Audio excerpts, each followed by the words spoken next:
name is Harold Davis. I'm here to teach you about the art and craft of digital photography.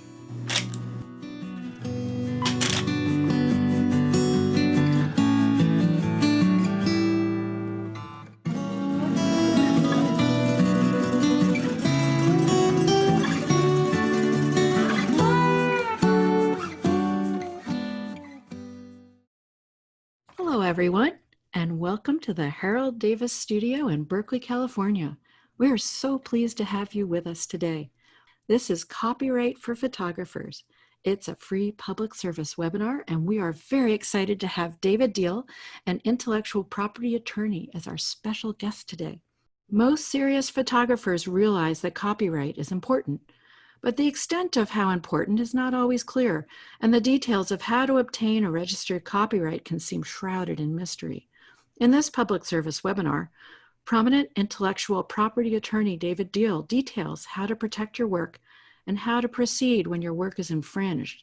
David's suggestions and recommendations will be illuminated with true accounts from the frontier of copyright law as it is practiced in real life. The discussion will be moderated by photographer and David Deal client, Harold Davis. First off, let me introduce Harold and David. David Deal is the founder of and principal attorney at the Law Office of David C. Deal, PLC. David is a nationally recognized intellectual property attorney specializing in copyright infringement matters on behalf of photographers and businesses throughout the United States and Europe. David has successfully litigated cases of all sizes and complexities in a majority of federal jurisdictions. His website is daviddeal.com.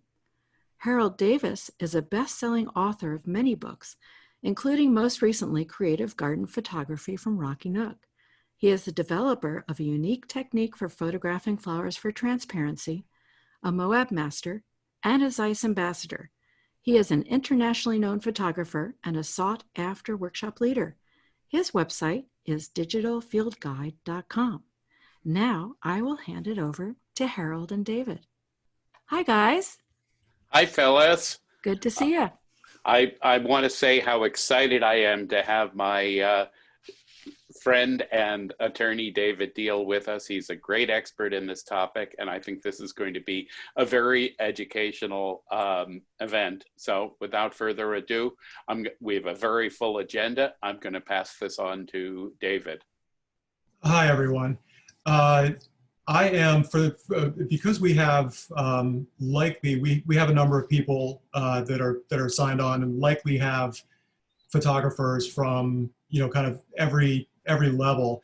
I'm going to start off with very broad information about copyright, and then move into a little bit more specific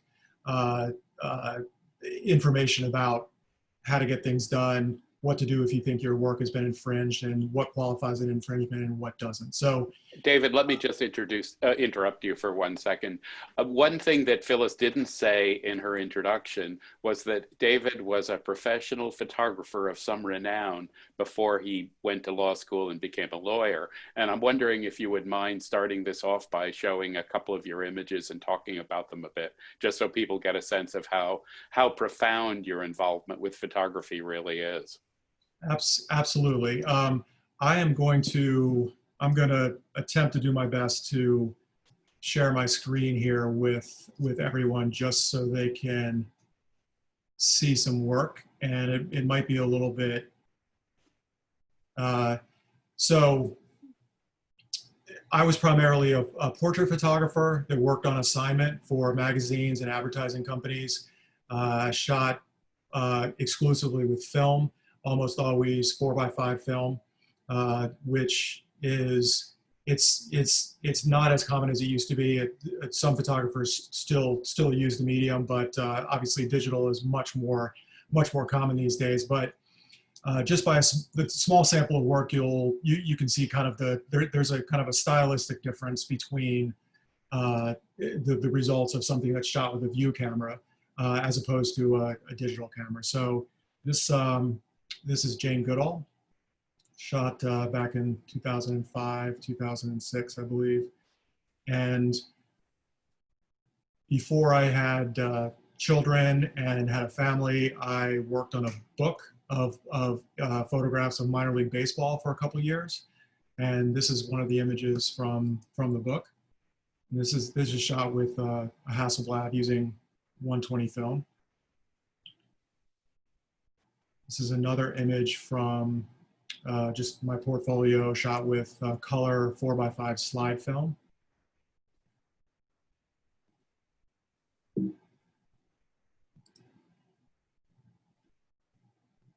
And for those of you that are familiar with a Diana camera, this image was shot with a Diana camera, which is a small plastic camera that was manufactured in the hundreds of thousands back in the late 60s, early 70s, that kind of by chance utilized 120 film and a plastic lens, which gives this very kind of dreamlike look to the images you shoot with it.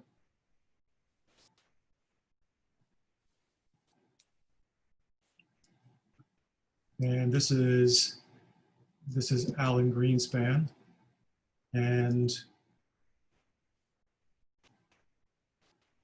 the edge that you see on this work is produced by shooting with a type of film called Type 55 Polaroid film.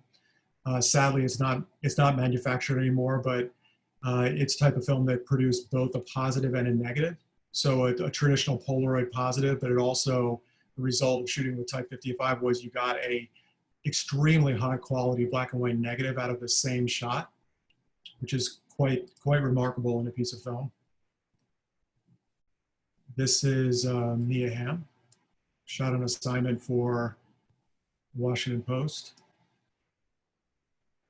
And this is the cover image of my book on minor league baseball.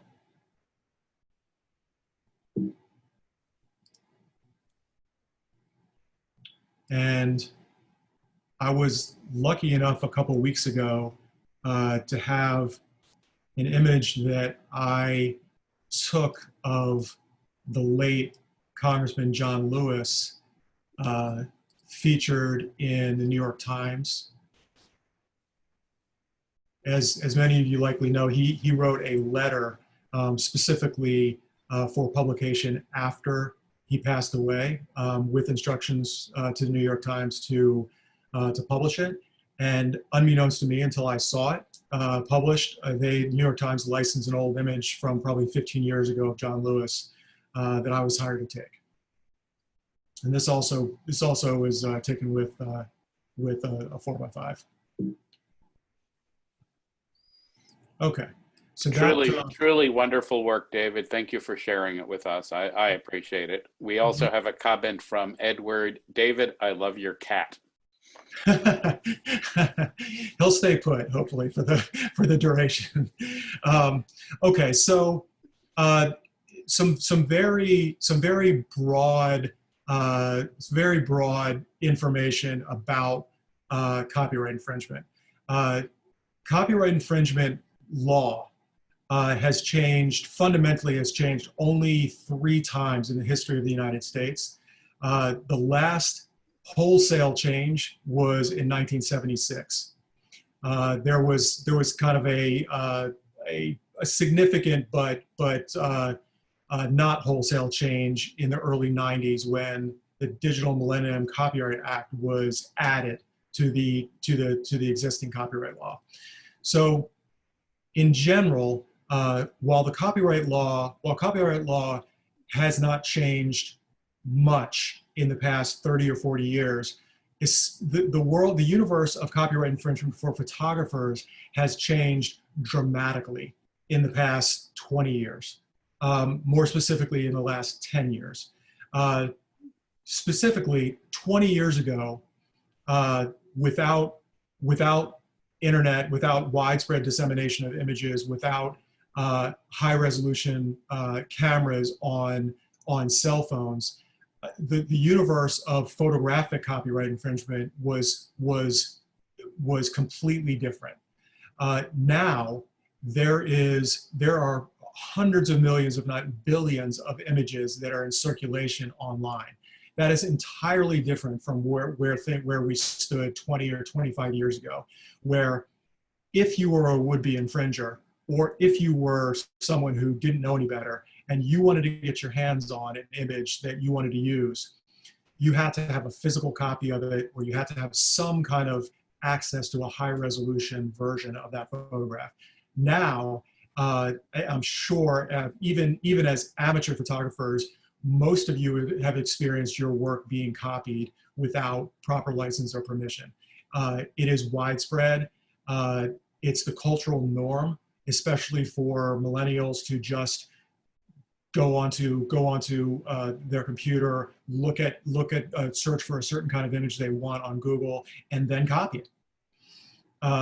Technically, that's copyright infringement. That's kind of on the low end of seriousness, but on the other end, there are established large companies that do the same thing, that are either lazy or negligent or just don't care, that make a legal use of otherwise copyrighted work. It's important to note that there is no qualification for copyrighted images. If you are a 5-year-old that steals your father's cell phone and uses it for the first time and takes a couple images, those images are very likely copyrighted. Whether or not you had an intent for them, whether or not they involve, I mean, there's some minimum requirements for skill and subject matter. But my point is, even as an amateur photographer, the moment that you capture an image that you are responsible for, and it is, quote, fixed in a tangible medium, you are the copyright owner of that image. Now, there are limitations. There are a few limitations, but not many. That's the most important thing to remember. The moment an image of yours is captured, it's copyrighted. Now, there's been a significant change in the law in the past 18 months, which slightly changes your rights as a copyright holder. But as soon as something is fixed, as soon as something is recorded in either film or bytes and saved somewhere, if you took that image and you're responsible for the creation of the image, and you were working on your own or as a freelancer or just casually walking down the street, you're a copyright holder. So the other big picture thing to remember about copyright is, although copyright infringement exists on a state level, copyright infringement in the United States is overwhelmingly federal law. And federal law is different than state law. The United States has a very peculiar legal system in that we have parallel court systems. We have a state court system and we have a federal court system that, for the most part, run side by side but don't overlap. There's some overlap, but very little. Copyright infringement law is federal law. That's one big advantage that copyright holders have. We basically, as copyright holders, we can choose, given the appropriate facts and circumstances, to bring a suit against an infringer anywhere in the country using U.S. district courts, which are federal courts, which have a lot of weight and a lot of power to enforce things behind them. So I think, Harold, the first thing I'd like to do, I'll go over a couple pretty straightforward copyright infringement cases that I've worked on that some have made the news, some have not, but are fairly typical for what you'd see. And David, there's a question, if you don't mind, from Chester. He Sure. says, does my copyright extend beyond US boundaries? That is a very good question. So the answer is normally yes. So there's what's called the Berne Convention, which is I'm not sure technically what it is. I think technically it's a treaty that the vast number of countries in the world have signed on to. And the long and short of it is that countries have agreed to abide by both a common set of principles when it comes to protection of intellectual property, as well as kind of the home country's specific copyright laws. So the easy answer and the short answer, without going into too many details, is yes. There are always jurisdictional issues with any case, whether or not, whose law applies, whether or not a case can be brought in a certain location as opposed to another. So, for instance, if you are an American photographer and your work is infringed by a foreign entity that primarily does business in a foreign country, there is a case to be made that a case can be brought in the United States is because that's where the photographer resides and works. That's where the image was most likely created. And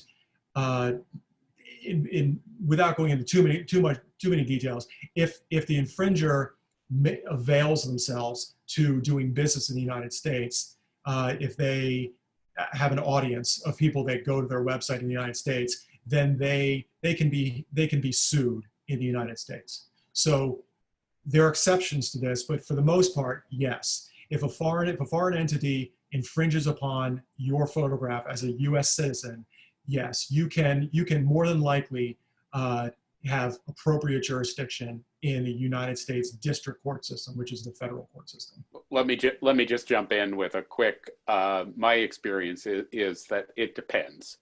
It depends where you're infringed and if the infringer has a presence in the US. And maybe we'll get to this in greater detail. It's a complicated subject, as David said.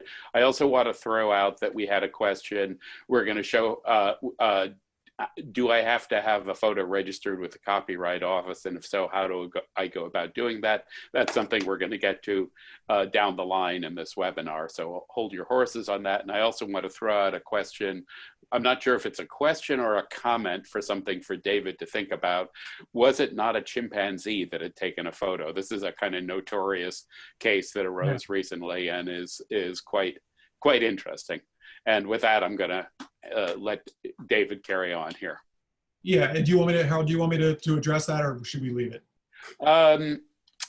Chimpanzee. It kind of seems to fit with your child scenario if you have like a short paragraph on it or something. Yeah, and I've actually worked on behalf of the photographer who owned the camera. Did a little bit of work for the photographer in some small cases he had, but the long and short of it is it's kind of gone back and forth. Different courts have ruled in different ways. In the end, the last case effectively held that the copyright holder was the photographer. So for a while, there was a lower court that ruled that the chimpanzee, neither the chimpanzee nor the photographer was the copyright holder, but in the end, the photographer was established as the copyright holder. So with that, he could, if he chose to enforce his copyright, could. Didn't he actually set something up in benefit for the chimpanzee or something? I seem to remember something like that. I don't know about that. And anyhow, let's carry on here, and okay. we can have a lot of time for questions later. So I'll share some examples of a case that kind of is pretty straightforward, that made the news, that is very illustrative of kind of what the landscape is for photographers. It's a case that I represented a client of mine against Netflix, which copied a dramatic storm cloud photograph of my client, Sean Heavey. And I will show you the details right here. And let's see.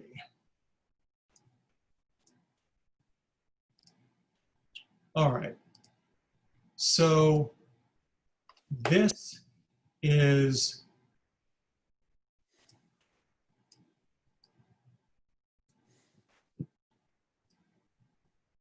the original photograph.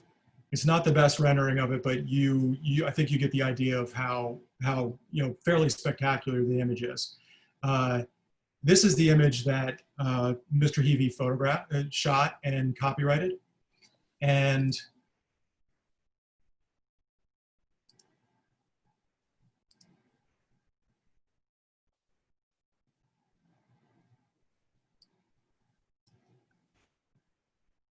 this is the photograph. This is his photograph as used by Netflix in a documentary series on Stranger Things, the series.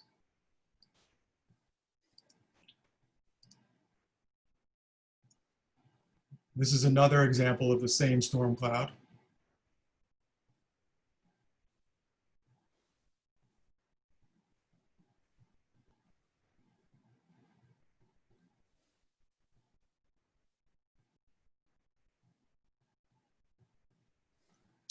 And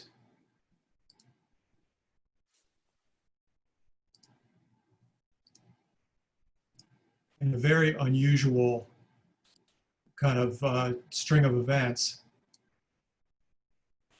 Netflix not only used the image in Stranger Things, but they used it in a separate film that was produced by Netflix called How It Ends. And that's Sean's image used in a completely separate setting.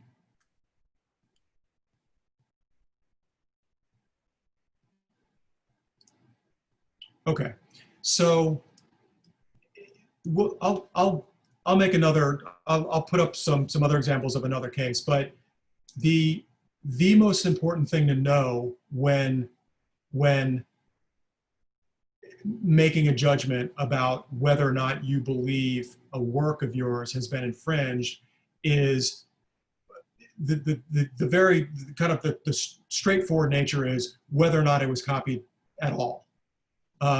Without copying, it's very unlikely to be infringement. It doesn't, just because there isn't direct copying doesn't necessarily mean that infringement can be ruled out. But I expect if anyone that's tuned in now has had experience with having their work copied, it's along the lines of it shows up online on some other company or some other, some blog, some organization or some entity that you have no idea what it is, how it got there. The vast majority of infringement, that's the way it takes place. Someone somehow, either the photographer, him or herself, or some other entity got a digital copy of the image. It was disseminated in some way online through social media or through a website that the photographer has set up to display their work. Someone at some point did the wrong thing and without license or permission made a copy of the image, and kind of off we go. Copyright infringement is strict liability, which means the vast majority of statutes, both civil and criminal, are not strict liability, which means there has to be some kind of intent on the person that copies the image or does anything, commits some kind of violation. Strict liability means that the only thing that matters for liability is whether or not a work that qualifies for protection under the copyright laws was copied without license or permission. If that has taken place, infringement has taken place. The second part of the equation is whether or not, what the potential damages of those actions are. Now that obviously, it varies widely between, a 10-year-old copying an image on a blog that his 10 friends see, or a company like Netflix that copies an image without license or permission and monetizes it quite dramatically with use in a worldwide hit series and movie. But as soon as the threshold of a copyrighted work, a copyrightable work, has been copied without license or permission, that's infringement. That's how simple the copyright statutes are. Damages are something completely different. So, Harold, I'm gonna pause on damages for now and just go over a little bit more of kind of the very big picture copyright things, and then I think it's probably best to return to damages just because they're a little bit more specific. Sounds good, David. Okay, so I think the most obvious question is, well, even a broader question is it worth it to pursue infringement?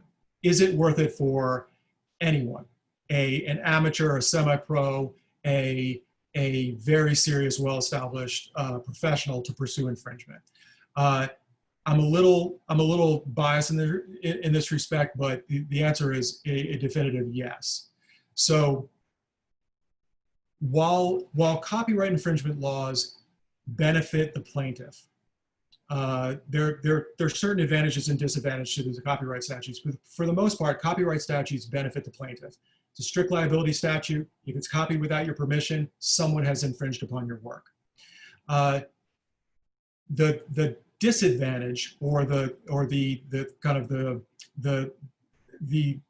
disadvantage over the past couple of years is culturally, there has been an overwhelming swing toward, well, everyone does it. It's easy. I didn't know. All I did was go to Google and there it was, and no one told me I couldn't do it. And there was no copyright notice on the image. So, I don't understand why I can't do it. We've all experienced this. We've probably all been at one point probably guilty of doing this, which is, it's right there. No one's going to see it. What harm is going to be done? Let's just do it.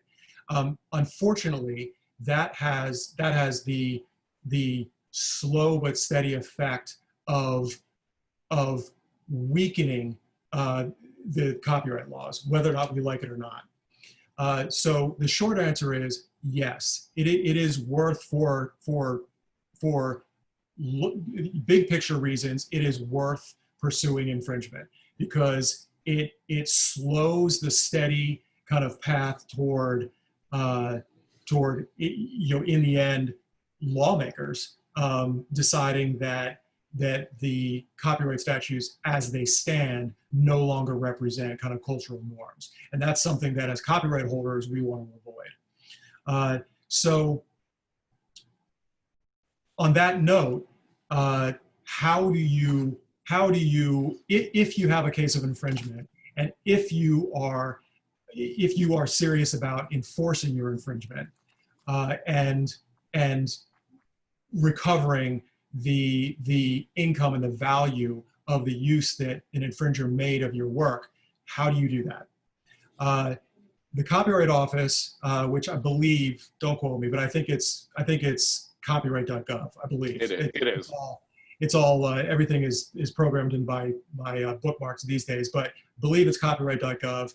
It is a wonderful resource for novices and professionals. The United States has come a very long way in a very short period of time, making it remarkably easy to register your work. And before I go too much further, I'll take one step back. There is a difference between a work being registered and a work being not registered. There is also a big difference between a work being timely registered, as defined by the Copyright Office and by current federal law, and not timely registered. So if a copyright holder wants to enforce a copyright, meaning some kind of negotiations with an infringer has broken down, you're kind of at a kind of a crossroads, and you want to file a suit for copyright infringement to recover damages for the infringement. The first thing that has to happen is that image has to be registered with the Copyright Office. And the registration does not bestow copyright protection on the image. All it does is it provides the prerequisite for a copyright holder to file suit in U.S. District Court. Without a registration, you are ineligible to file a case in U.S. District Court. It doesn't mean you aren't the copyright holder. It doesn't mean you don't have rights. It doesn't mean that people can infringe on your work. It just means that as long as you do not have that work registered with the Copyright Office, you do not have the right to file a suit in US federal court. So that law changed 18 months ago. US Supreme Court, 9-0. Ruth Bader Ginsburg was the majority judge. She wrote the majority opinion, if anyone's interested. There was what's called a circuit split in US districts. Some districts went by the application rule, which is as long as you have applied for copyright registration, you have the right to file suit. And the other half of the US districts used the registration rule, which is as long as you have a completed registration, you can file suit. US Supreme Court ruled 9-0 that every jurisdiction now going by the discovery or the registration rule. That was a setback for copyright holders because it effectively limits or shortens the statute of limitations because it takes a certain amount of time to register works with the Copyright Office. And the statute of limitations for copyright infringement is 3 years. So, but that said, Harold can shed more light on it than I can, but the long and short of number one, registering your work, and number two, timely registering your work, which I'll get into, which has tremendous legal advantages, is developing a system. If you are a photographer, it's remarkably easy. Everything is digital, everything, you can literally control your entire library from your desk, working from your computer, assuming that you have digital version. If you're shooting in film, it's a little bit different, but for the most part, for sake of argument, we're gonna work with, in the end, whether or not it's film or shot directly to digital, you're gonna end up with your work as digital files online. The long and short of it is, if you develop a system of registering your work with the Copyright Office every 3 months in batches, you are at a tremendous advantage legally when and if someone infringes upon your work. So there are a couple ways where you can establish that your work was timely registered. The easiest and the most fail-safe way is to register your work within 3 months of publication. Publication means, very loose terms, meaning made available for sale or licensing. So without even worrying about that part of the law, if you register your work in groups, in batches, which the Copyright Office permits you to do, you are well ahead of the game when and if it becomes necessary to enforce your copyright.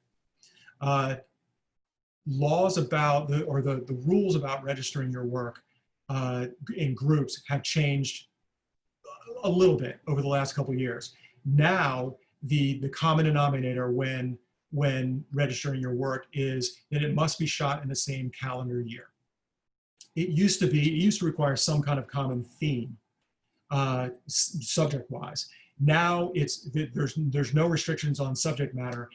As long as it is shot in the same calendar year, you can group up to, and correct me if I'm wrong, Howard, 750 images. I think that's right. In one group registration. And Harold, you probably know better than I do, but I believe it's still $35 per registration. It might it's $55. $55 for 750 images to register at one time. Yeah, keep in mind that if you do 4 registrations a year, which is what David is recommending, that amounts to $220. It's a heck of a good deal. It's the best money you can spend as a photographer who is interested at any time in potentially enforcing your copyright. The Copyright Office over the years has made it dramatically much more easy to register your work, especially for photographers. So now you can do direct uploads of your entire body of work that you're registering in a group from your desktop. So all you need is a certain specs for the digital versions of your work, and you can literally drag and drop your images into the correct interface in the copyright.gov website. So Harold, it might be a time to take a couple quick questions if there are any. Sure, David. One thing I saw did Netflix have an excuse, and where did they get their copy, if that's known? Yeah. So that is a very good question, and so Number one, we never learned how they got the image. We never learned where they copied it, under what circumstances. But it's a very good question because number one, if you remember, it doesn't matter. For the most part, it doesn't matter.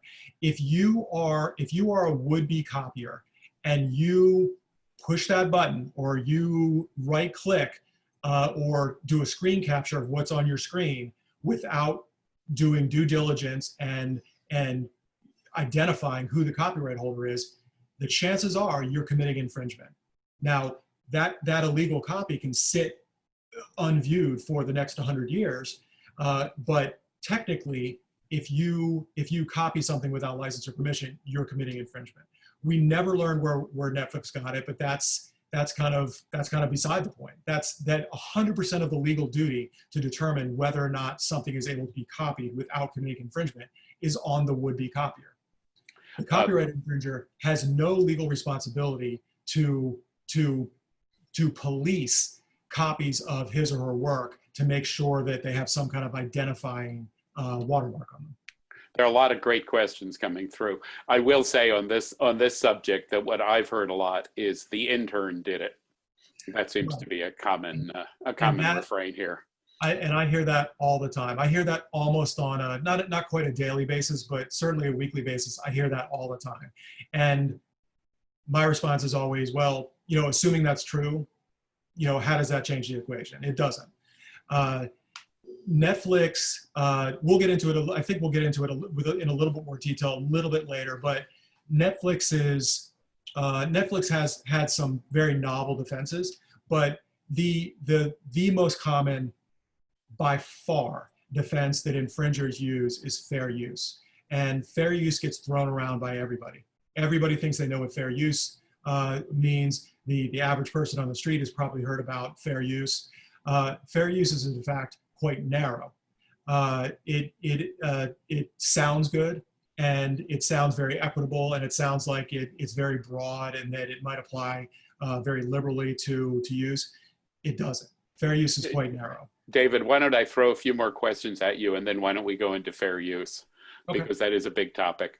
Chester, who's quite a good professional photographer, wants to know, if someone infringes on my copyright and I do not seek legal recourse for economic reasons, am I giving implicit permission to the person or entity to use my images?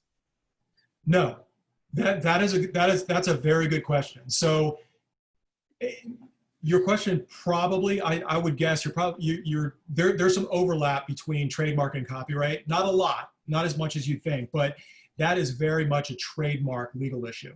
So a trademark is treated very differently than copyright. Trademark, there is, and I am not a trademark attorney, I know enough about it to know that there is an element of trademark protection where if you know somebody is abusing your trademark and you don't do anything about it, at some point you lose the ability to enforce your trademark. Copyright, there is no such thing. It is never okay for someone, it is never not an infringement when someone copies without license or permission a work that is the copyrighted, is the intellectual property of another. So there is no such shifting, kind of legal standard in copyright. Maggie wants to know, do composite images fall under the same copyright protections rule as non-composite photos? I'm not exactly sure what the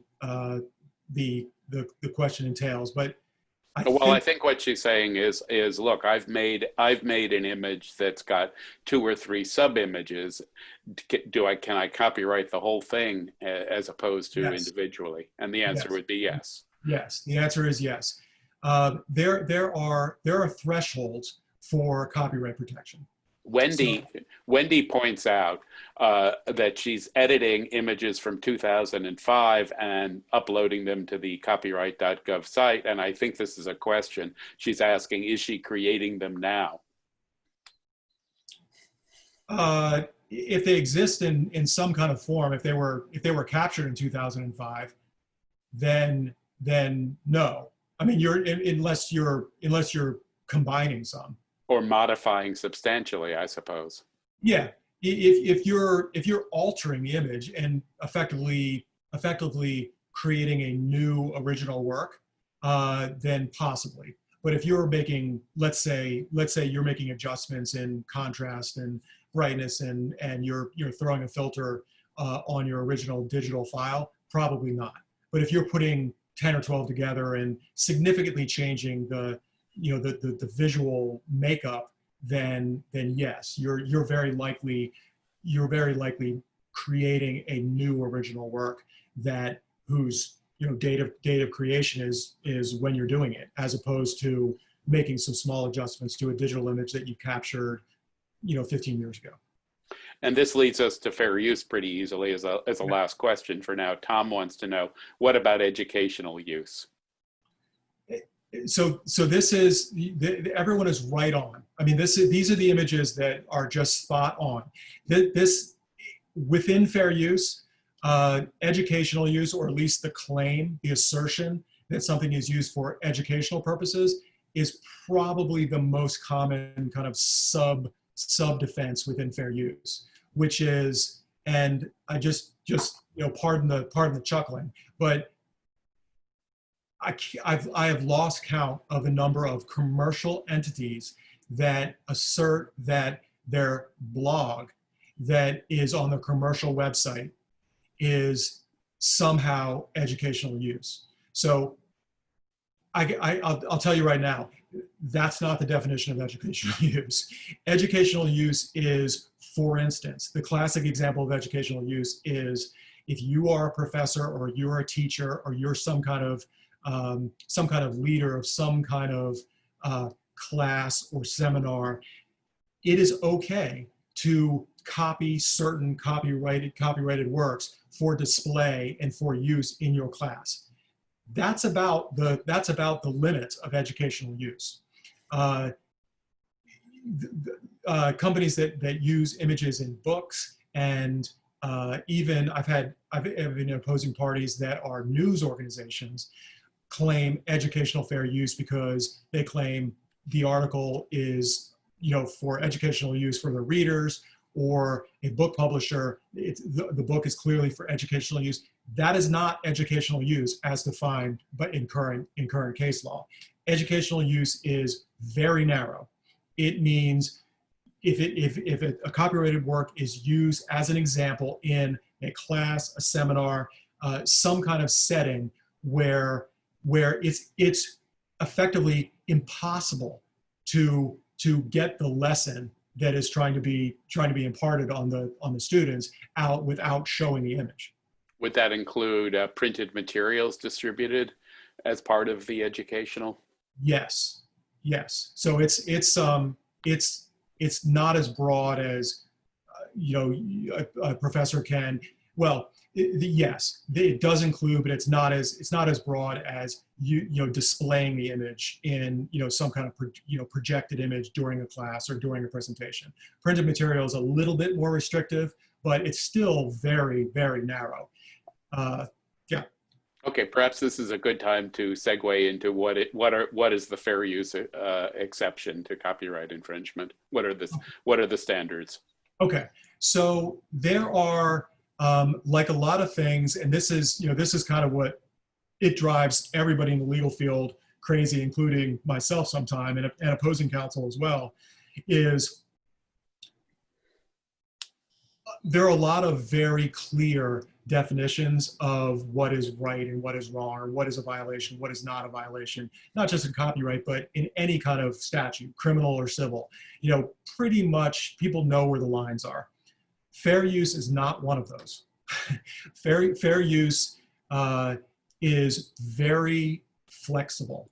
The Supreme Court has attempted to define what falls on the wrong side of fair use, what falls on the right side of fair use. And I will tell you, there is no fine line. There is no clear line. There's no clear test. But I will go over kind of the four elements that the Supreme Court has defined. And there are if you break things down and you analyze things with these 4 elements, you'll be in a much better place. The thing to remember is fair use is very narrow. We as copyright holders of copyrightable work, we have the advantage. The burden is also on the infringer to demonstrate that it's fair use, not the other way around. So when most every civil or criminal statute has a burden of proof. So in criminal cases, for easy example, the burden of proof is on the prosecution. It's not on the defendant to demonstrate his or her innocence. It's on the Commonwealth. The burden of proof in fair use is on the infringer. So the infringer has the burden to show, for reasons A, B, C, and D, it's fair use. So we as copyright holders start off with the advantage in fair use. Okay, so the 4 elements as defined by, in no specific order, by the Supreme Court, the first one is the purpose and the character of your use. So what that means is, there are 2 main, there's subparts to this. The main one in this one is how has the infringer used the work? Has the infringer transformed the work into something that it was not originally? In the kind of the area of photographs, has the person that's copied the work turned that photograph into something that is no longer just a straight photograph? Have they taken that image and kind of used some kind of filter or some kind of made a print of it and crumpled it up and put it on the ground and taken another photograph of it to make some kind of political commentary, to turn it into something that is not a, just for example, I'll use an example of Harold's. Does it remain a beautiful photograph of flowers on a light box, or is it something else? Is it a background to some let's say political activist website that has some kind of political message on top of it? If an infringer hasn't done anything to the image, hasn't transformed it, hasn't changed it, then that is the scale shifts toward the copyright holder and away from fair use. The other part of the character of use is, has the infringing use added something to the original work? Has it changed it to the point where someone can't recognize that anymore? It is a lot bigger, a lot smaller. It looks different. If that's not the case, if you've just copied an image and you want a nice photograph of lightbox flowers to put on your website, then the balance shifts more toward the copyright holder and more away from fair use. So the second element is the nature of the infringed work. So, well, I take that back. It's the nature of the copyrighted work. So on one end of the spectrum is, let's say, a photograph of a manhole cover. It has very little color. It's very simple. It's not very complex. It's not shot in a way that elicits anything but someone looking at the image and saying that's a great shot of a manhole cover.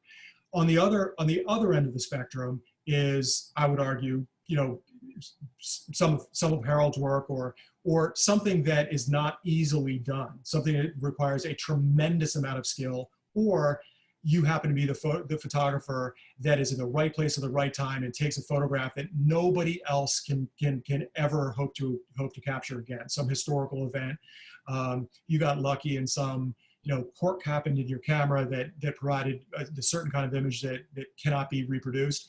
That's on the other end of the spectrum. So if an infringer copies a photograph of a manhole cover, it is much more likely to be fair use than it is if they copy an image of one of Harold's lightbox images, which, I can't speak for Harold, but it takes a tremendous amount of trial and error, experience, just skill. And the end result is a very, very complex, hard to duplicate image. Those two things are on completely different ends of the spectrum of fair use. So if it's a simple image that anyone can shoot, that anyone with any kind of recording device can capture, then it's much more likely to be fair use. Everything else on kind of the other end of complexity and luck and beauty and aesthetics, and that's on the opposite end of the spectrum, and it is much less likely to be fair use. The third element is basically what portion of the copyrighted work did the infringer take. So let's say again, for simplicity's sake, let's say we have a photograph of Harold's lightbox flowers that has probably 20 different flowers on it, various shapes and sizes, various colors, various textures, and so forth.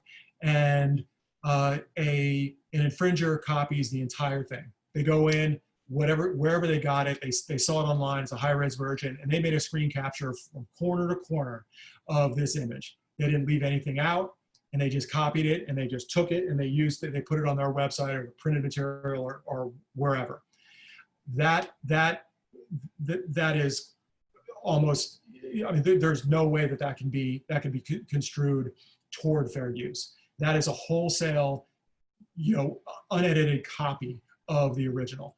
If someone were to go in and for whatever reason identify some little part of the whole, and kind of for whatever reason get fixated on some little detail of the petal of Harold's photograph of 30 flowers on a light box, then that we're talking about something completely different. So the less is copied, the less it's copied, the more likely it is to be fair use. If it's wholesale copying without any kind of editing or any kind of cropping, it is almost assuredly not fair use when it comes to that element. The final element is the effect on the potential market for the copyrighted work. The Supreme Court said that while all of these four elements, there's no percentage that these elements kind of get in the overall. This one is the most important. Nobody quite knows what that means, but they've repeatedly stressed that this element is the most important when considering the four for whether or not something constitutes fair use or not. The effect on the potential market. So on one end of the spectrum, leaning toward fair use, if someone were to copy a small little detail of Harold's lightbox flowers image, they would convert it into a black and white image. They'd add some texture, and then they scribbled some political message on it and printed it on keychains and sold at a farmer's market. That would be on the far end of leaning toward fair use, because nobody that is going to be buying that keychain is going to be, the seller of those keychains is not interfering with the market for Harold's photographs, which I won't speak for Harold, but I would pretty safe to say that someone that fits the description of Harold and someone that is a fine art photographer, among other things, is interested in selling digital or physical copies of their prints. They're interested in licensing it for some kind of commercial use, something that will highlight their skills or highlight the kind of the effectiveness of the image. Someone that is selling keychains with a tiny little portion of that image that happens to be a copy, but then changed and transformed into something that bears almost no resemblance to the original, they're likely not going to be interfering with the potential market for Harold's work. Everything you've said rings true to me. Yeah. So that is fair use. So you can see where, and I will tell you, as a professional that works exclusively with photographers concerning the potential infringement of their work, fair use, it never applies. there are a couple cases that I've had where it gets close, but not there. But for the most part, when photographs are copied, they're copied because they're beautiful or timely or effective at communicating what has been photographed. That's why people take photographs. People copy photographs without license or permission is because they like the photograph and they want to use it on their site, and they want it to enhance their website or their T-shirt or their something. So fair use is a legitimate defense to copyright infringement, but it is far, far more narrow than you think. And the odds are, if someone has copied your work corner to corner, it's infringement. It's very, very unlikely to be fair use. So that's great to know and great to hear. Why don't we move on to the safe harbor provisions of the Digital Millennium Copyright Act as another affirmative defense to copyright infringement? Yeah. And so this is in the beginning of the webinar. I mentioned that there hasn't been a wholesale rewriting of the copyright law since 1976. The only addition in that period of time has been the DMCA, which is the Digital Millennium Copyright Act. So it wasn't an issue until we had computers and the ability to share digital information as quickly and as efficiently as we can now. So you can imagine the legal problems when the copyright statutes existed in their form before the DMCA, where when they stated, if you copy, doesn't matter how, if there is a copy made of a copyrighted work, you're liable. That's a problem because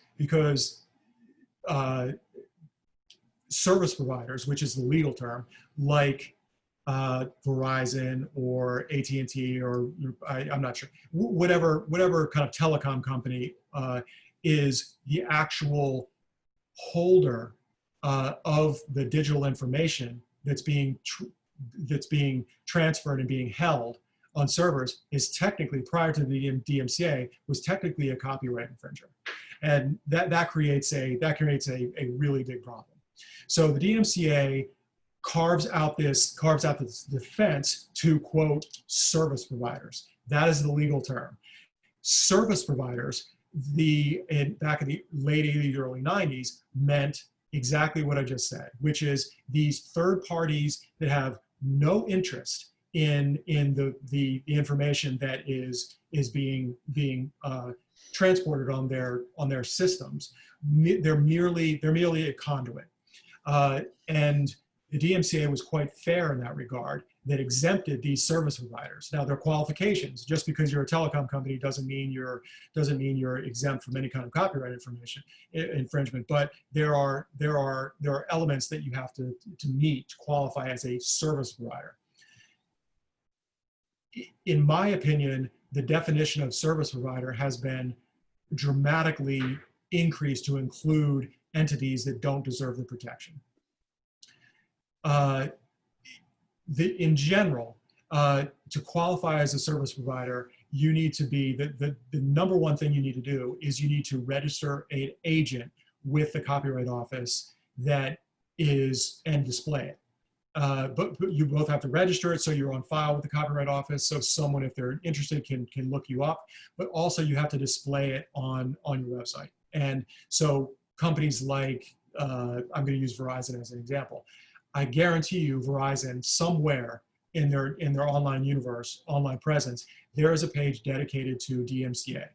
And on that page, it says, we qualify for protection under DMCA because of these reasons. If you have a problem, if you have a complaint about infringement on your of your work, that somewhere in the Verizon universe, this is the person to call or email. Every service provider is required to have that information. That's the superficial part of the DMCA. The substantive part of DMCA is by far, now it's much more specific than this, but in general, a service provider has to be neutral. So by neutral, I mean it can't have, in order to be protected under DMCA, a business entity or any kind of entity needs to be neutral, meaning they can't exert any kind of control over the information that is being passed through their conduit or posted on their interface. Like a clearinghouse for news. Huffington Post is kind of the classic example of a non kind of telecom business entity that's protected under DMCA. So Huffington Post takes the position, at least on the surface, we don't touch anything that comes in. All we do is we create a platform for authors to submit information to us and post it on our site. We don't edit the images. We don't edit any work that comes in. All we do is create the system where people can easily upload articles, and they come in and we have an automated system that just files them and organizes them in a certain way, and we don't exert any kind of, that technically qualifies under DMCA. The second main qualification for protection is that you can't have any kind of direct financial interest. So there are plenty of, the name escapes me right now, but there are a couple large companies that exist kind of in this really funny universe of, well, we don't do anything ourselves. We just create a platform where people can upload images that we then provide an interface to another third party that produces T-shirts of that image, that which one you have. Those companies exist in this very weird world where they might not have any control over images that are being uploaded and are copied onto their site, but they definitely have a financial interest in the copying that takes place. So that's the broad universe of DMCA. So the upshot here is that it's possible, depending upon where the infringement is, that the use might be protected or might claim to be protected under the provisions of the DMCA. David, I have been seeing a lot of questions about practically, how do I go about registering my copyright? Maybe we should get into that, and if you want to say a bit about it to start with, and then when you want me to put up the copyright.gov website, I can do that. Yeah, and you might do, just because, Harold, you probably have more hands-on experience than I do about going through the process of registering. But I'll start off with there are a couple very early and important decisions that need to be made. So the most important one is, how often you want to register. We've gone over 3 months. You are always going to be on the best side of the law with the most legal options if you register every 3 months, because all of your work will be timely registered. And we'll get to why that is, but that's the big decision you want to make. The second probably the second most important decision you want to make is whether or not you want to group your images in group registration up to 750, or you want to do them individually. It makes no difference in the enforcement of your copyright whether or not something is an individual registration or a group registration. There's no legal effect. It's not, your legal position is not diluted if you group register your work. Just to jump in there, as a practical matter, it's usually impractical for photographers to do single registrations unless there are special circumstances, e.g. it's been infringed upon, or I've had 1 or 2 cases where my client has, as part of our contract of work, said, Harold will register these. So in that case, we did a separate registration for a few images, but almost always with the workflow inclusive part of registration of photographs, you are going to want to do a group registration. Right. That's a practical matter. And the most, anecdotally from my clients, when there is a problem with the Copyright Office, it's usually along the lines of this next big decision that you need to make. There is a difference between, when you register, there is a difference between a published image, a published work, and an unpublished work. That is a big fork in the road in the application process. When something is published, that doesn't necessarily mean what most people think of when they think of publication. Publication in copyright terms does not mean it appeared in a newspaper or a magazine, or you had it printed as a poster and you put it all over town. That's not what publication means. There's a circuit split in the definition of what publication means, but in general, the consensus is if the copyright holder made the work or works available for license or sale. That's it. So if you took photographs 20 years ago, and either you never processed the film, or you processed the film and you never made prints, and they kind of sat in your garage for 20 years, they're not published. They're unpublished works. No, you never made them for available for license or sale. Now, there's probably an exception to that. If you every single dinner party you have for 20 years, you told people about your photographs that they were over and begged them to buy them. That's, I mean, but practically speaking, if you didn't these days, if it wasn't a freelance assignment that ended up being published in a newspaper or magazine, and you didn't put it on your website, either a commercial website or a blog or social media, it hasn't been published, which means that it doesn't mean anything in terms of legally. It doesn't mean anything. You don't get an advantage by something being published or non-published. It just means that if you do it wrong, if you characterize a work as unpublished when it's published and vice versa, the Copyright Office may kick it back and say, you did it wrong, you need to do it again. And in kind of the extreme situation, if the Copyright Office has not noticed or for whatever reason passed through your application for a group of unpublished work that really was published, it can create some problems when you're enforcing the copyright in litigation. So if we're in litigation with a copyright registration that reads that some work was unpublished and it's really published, then it's not the end of the world. It's not fatal to the case, but it creates some problems problems that can be easily avoided. So that you need to know kind of what category those fall in, and to be, to make an obvious point, you can't mix unpublished work with published work in a group registration. So a group registration has to be either all unpublished work or all published work, and it has to be within this captured within the same calendar year. And so if you're going to do this on a consistent basis, it needs to be part of your workflow at the point at which you're going to put it on your website or social media or whatever as a potential thing for people to see and to license. That's the point at which it becomes published, and the point at which you should start to consider how is this going to be integrated into a workflow. The other specific problems I've had with the Copyright Office and copyright filing are, number one, is this really a photograph?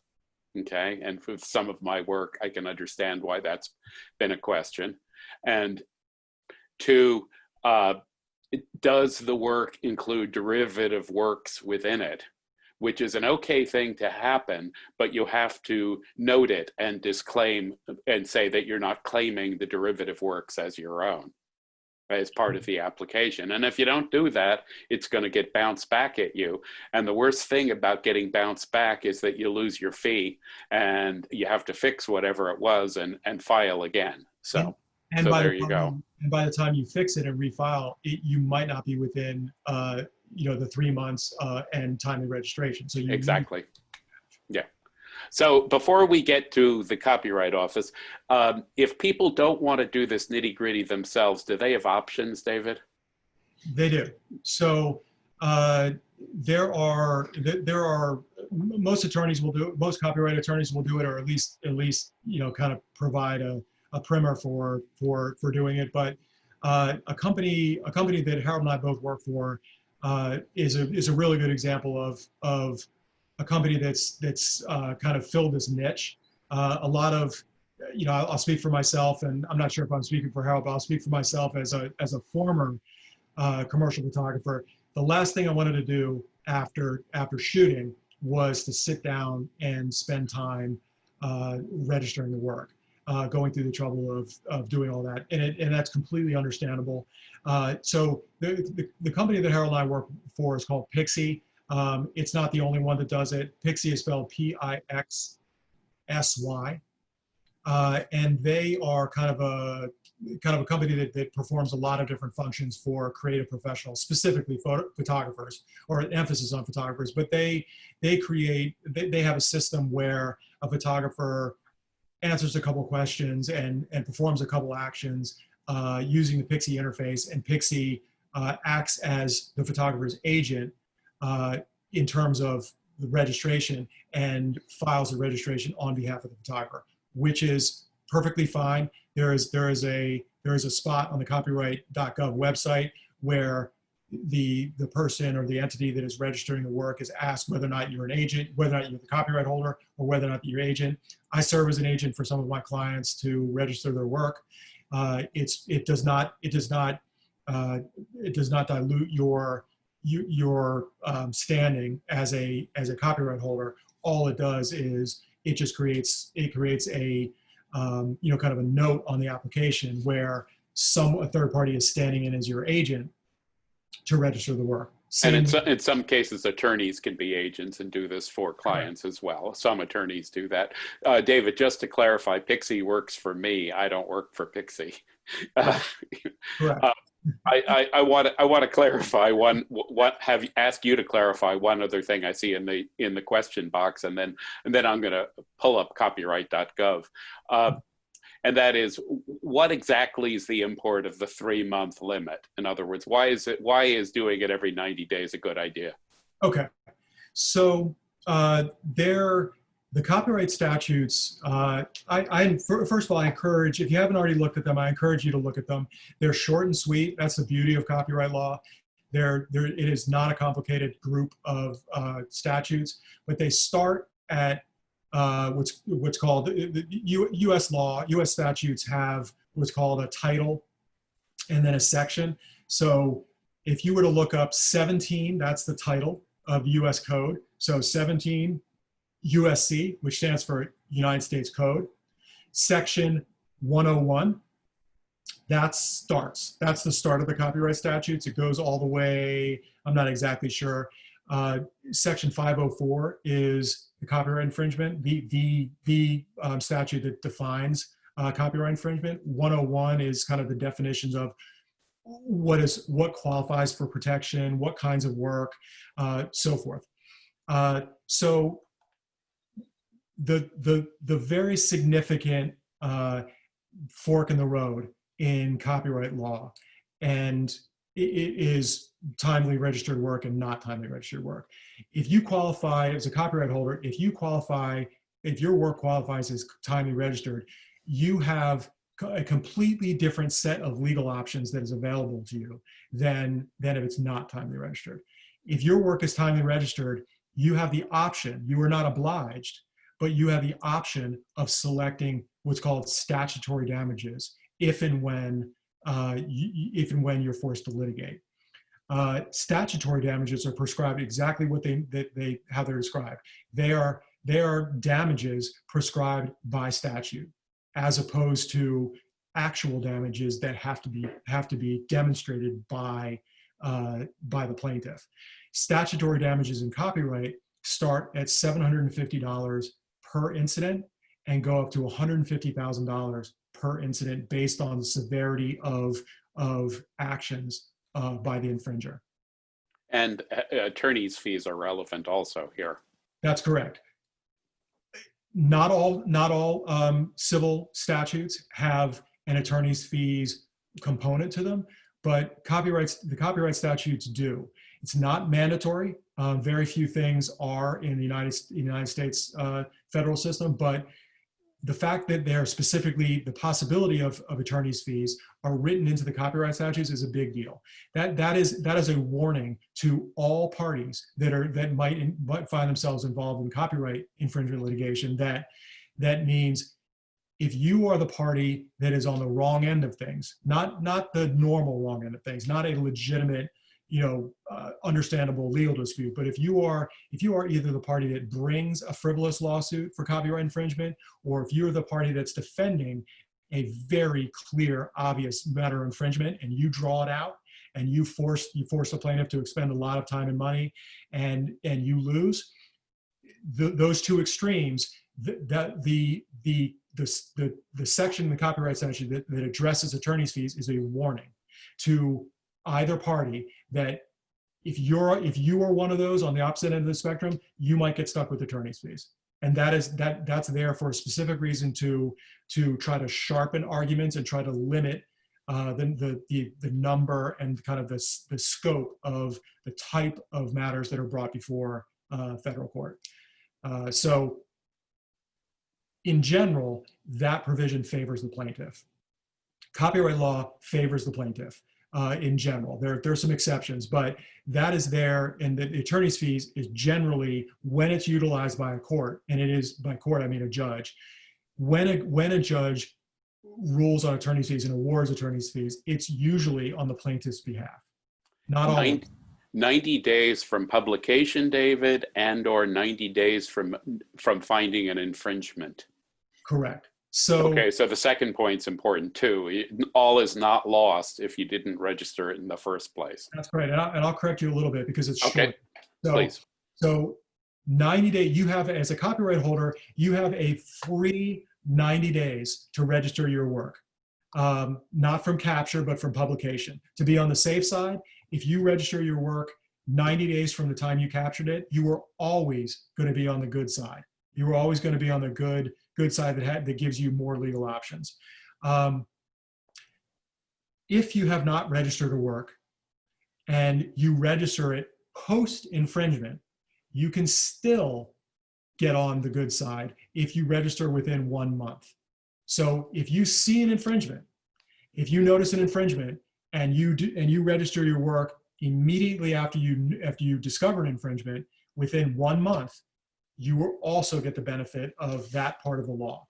Those are the two big ways that a copyright holder can benefit from statutory damages. And I'll add, while my office litigates plenty, we litigate cases of all sizes all over the country. The vast majority of matters and disputes are settled without the need for litigation. And one of the reasons for that is the facts are firmly on the side of my clients. The huge part of that is if I have a client like Harold that timely registers his work, we have not only the facts that it's an infringement, and that's never the issue, but we have the power of saying, if you guys really want to litigate this matter, we have the option of statutory damages, and you guys are going down the wrong road because you do not want that risk. And that usually, not always, but that usually gets things done. That's the power of having a timely registered work. You have the power of negotiation with an opposing party saying, I wouldn't like to be in your shoes, because we don't even have to prove actual damages. We don't have to provide any kind, we don't have to demonstrate any way that my client was actually harmed. All we have to show is that it was timely registered, and then the burden and the calculus for damages completely shifts to the defendant. Statutory damages are punitive. They are based on the actions of the defendant. So they're up against the wall when we have a timely registered work and we're asserting statutory damages. If they've acted in a way that's careless or just lazy or flat out malicious, they're facing 5, 10, 20 times the statutory minimum for each incident of infringement. As a defendant, you do not want to be in that position. That is a horrible position to be in. That's the power of having timely registered work.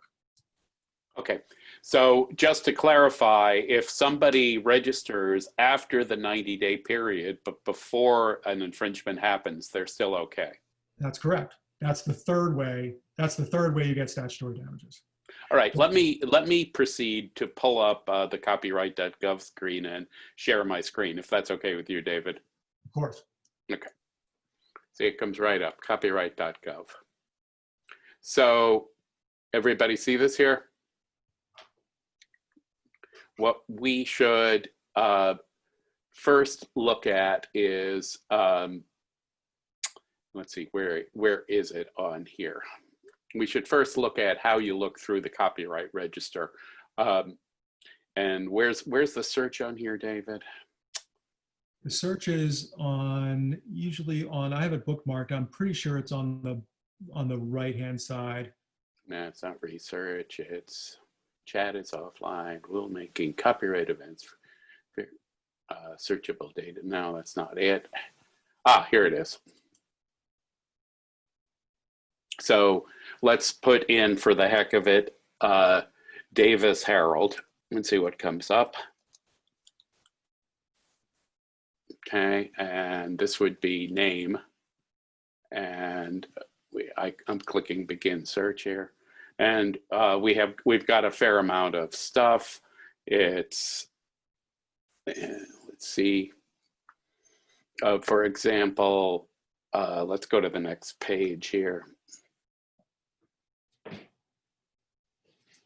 So here's a group registration, for example, and it's a pretty wussy group registration. Let's do another one. Here, the 465 photos. If I ever lost the certificates that the Copyright Office sent me, I could go through here and print this out, I suppose. You'll note that it's split up into months, which is something we'll take a look at when we go through the actual site itself. Okay, so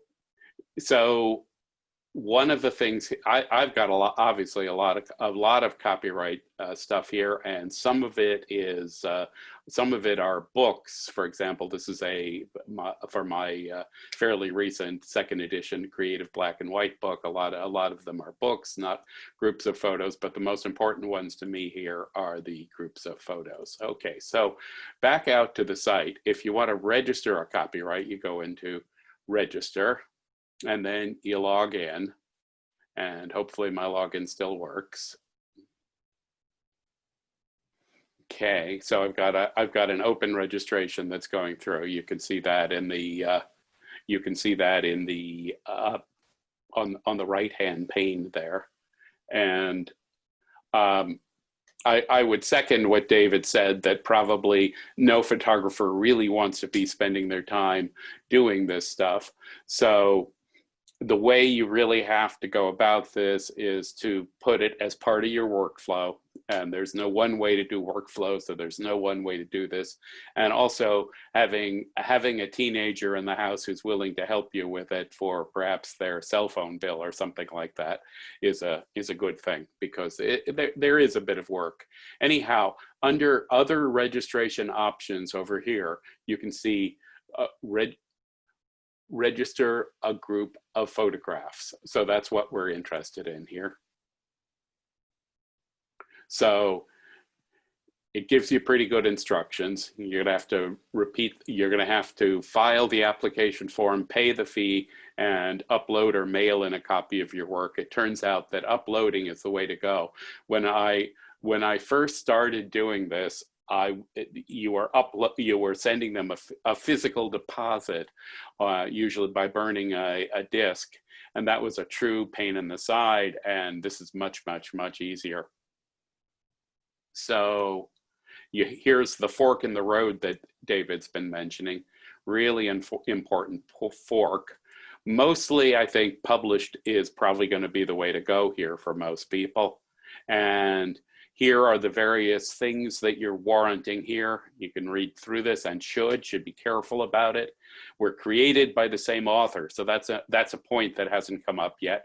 This is not something for a collaboration. Are owned by the same copy, or maybe that's wrong. I shouldn't be making legal opinions here. Are owned by the same copyright claimant and were published in the same calendar year, and then you go continue. And from here on in, you start to fill out the details of this thing. I think, David, you'll agree with me that this is a fairly easy to walk through with fairly good help files and stuff, but it's a fair amount of work. The titles are where you separate out, first of all, you give the whole thing an overall title here. And I should have been here, not there. you give the thing an overall title here. You go new, and you call it Group of Photos by Joe Photographer.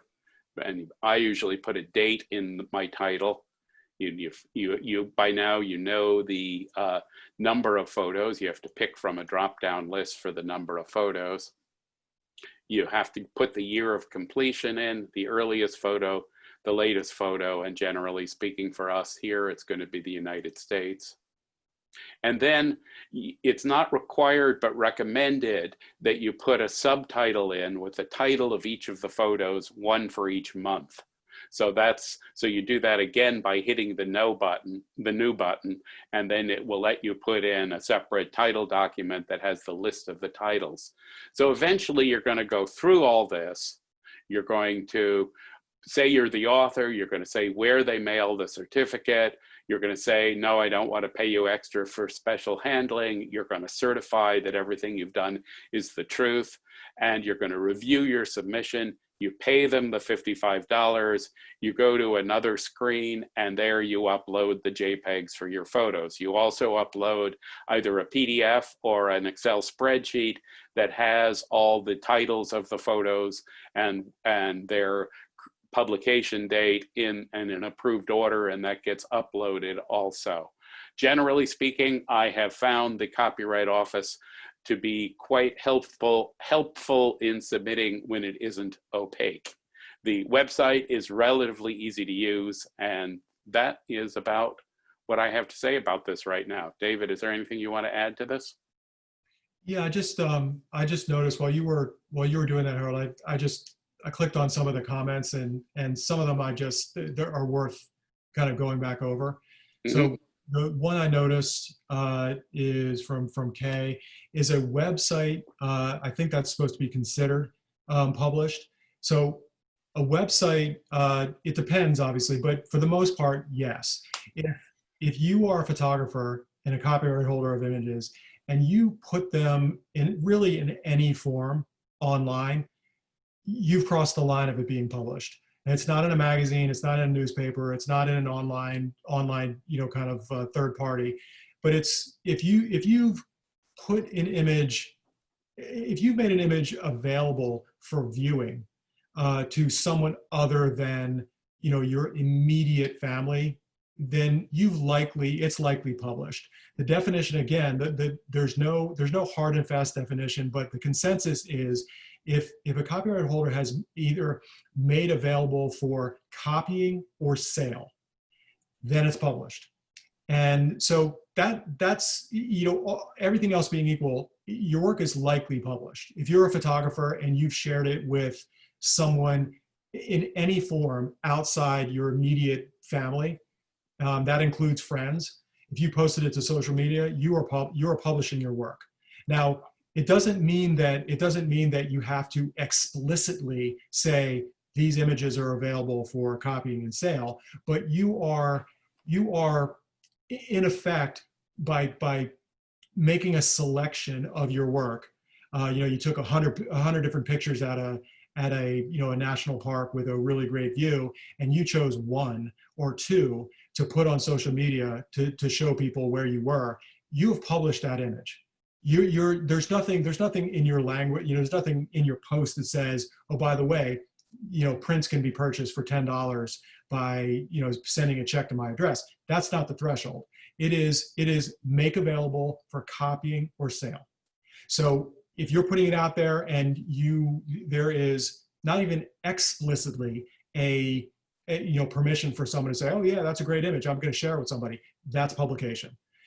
Unpublished work is something that you haven't showed anybody, you haven't brought up into Lightroom, you haven't manipulated, you haven't shared. It's something that you've effectively kept to yourself. Nowadays, publication is as easy as sharing it on some kind of website, whether or not it's your commercial website, whether or not it's a blog, social media, that's publication. I regard posting to social media as publication. I do Absolutely. have a note on my website that says my images are available as prints, and I in fact license off my social media sites. So it's I think pretty legitimate to think that once you post it to social media, it's published, and is part of a workflow. It makes sense to do it in a specific way so that you keep track.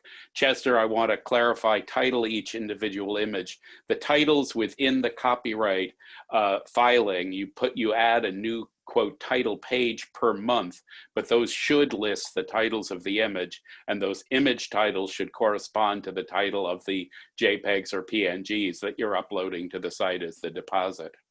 And so there are a couple more good questions. David, let me suggest that we go on and handle when to contact a copyright lawyer, or what is a viable copyright case, and what can the law offices of David Deal do for you. All important points, and then start handling the questions as we can, because I see there are a lot of questions. Okay, so in general, this is the first question that Harold posed is, that's kind of the $1 million question.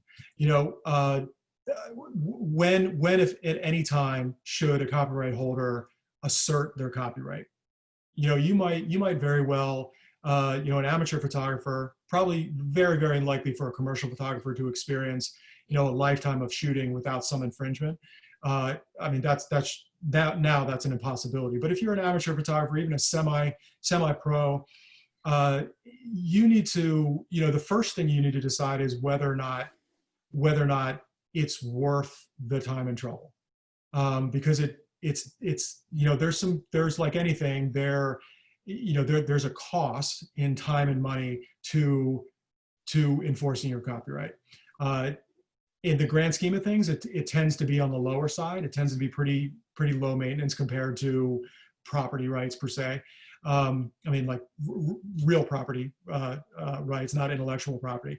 But once you've crossed that threshold where you say, I'm tired of seeing my work online without me being compensated in some way. I work really hard to create these images. I feel like, even if it's not a monetary thing, even if you feel like, and everyone is shot, I guarantee you has felt this way at some point, where you've seen your work somewhere where you didn't expect it, and you weren't compensated. Like there's something visceral about someone else, invading your creative space and using your image in a way, it might very well be complimentary, but it just without your consent. So once you make the decision to enforce your copyright, if you're serious about it, there are some very important early decisions that you should decide on before you do anything. And these are like anything, like any legal issue, without knowing the big picture and just kind of the general landscape, you can make some mistakes. It doesn't mean that you are, well, in extreme examples, it may mean that you are forgoing your right to enforce your copyright. But for the most part, no. So, but even still, you don't want to be the copyright holder that through lack of knowledge makes some easily made mistakes in the beginning of the enforcement process that handicaps you in later. For instance, I've had plenty of clients that have tried to work things out on their own before they hire an attorney, whether or not it's my office or somebody else. They are semi-professional, or lots of professionals do it, where they identify an infringement. It's a clear infringement, wasn't licensed. They have no idea how this infringer got to work, and they're really upset. They want, at a minimum, they want to have the infringement removed. Maximum, they want to be compensated. They want to be compensated for a license that they never realized because someone just took it. So there's nothing stopping a copyright holder from trying to work something out by themselves. I have clients do it all the time. You can be, depending on your skills as a negotiator and as just as a communicator, people do that all the time. The advantage of hiring an attorney is we kind of know the landscape, and we know what mistakes, what things you should and should not do. For instance, the biggest mistake that copyright holders make when trying to handle things on their own is they right from the start, they devalue their work without even knowing it. They contact, for instance, they contact an infringer, they call them up or write them a letter and say, hey, this is my work, you're using it, it would be great if you paid me $100 for the infringement, and we don't have to get lawyers involved, and we'll call it a day. Right away, you have established a value to your work. Now, it's not exactly a license, but it might as well be, because what you are saying, whether or not you like it or not, you are making a statement that says to this person, and really not just that person, to everybody else that has potentially copied your work, and not even that specific image, in the way that it has been in the kind of the immediate instance, you've communicated that your work is worth $100. Your work is worth $100 for that usage. It could be something small, or it could be something big.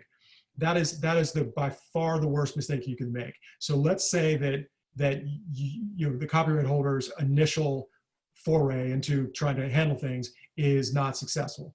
The copyright holder says, and I will tell you, this exact scenario happened in the Netflix case, where Sean, my client, tried to go about it his own way. Now, he didn't make the mistake that I'm describing, but he was right on the verge of making it by providing Netflix with some kind of very firm financial demand that effectively establishes a value for his work.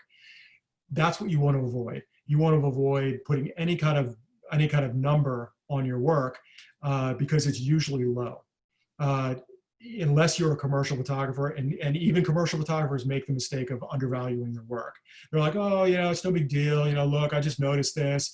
It's not really that big of a deal, but pay me a couple $100. That's fine.